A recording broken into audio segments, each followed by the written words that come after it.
Hello everyone and welcome back to our YouTube channel. In this video, I'm going to show you how to fix Flow Period Tracker app not working. First, to resolve this issue, we will first head over to our device settings. From here, scroll down and tap on General.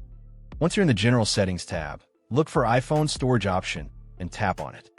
Over here, you can either search for the app or you can scroll down and look for it. Then, tap on the app. On the next screen, you need to tap on the Offload app option. A confirmation pop-up will come up. Now tap on the Offload app option here. It'll take a bit for processing, and then a reinstall button will show up. Simply tap on it to reinstall the app. This should resolve the issue, but if it doesn't, then you need to check if the app is running an older version. Head over to App Store. From here, double tap on this search icon in the bottom right corner, and then search for the app. Once the app comes up in the search result, and if you see this update button right next to the app, simply tap on it to make sure you're running the latest version of the app. However, if you continue to encounter this issue, then you will need to completely reinstall the app, which usually resolves the problem.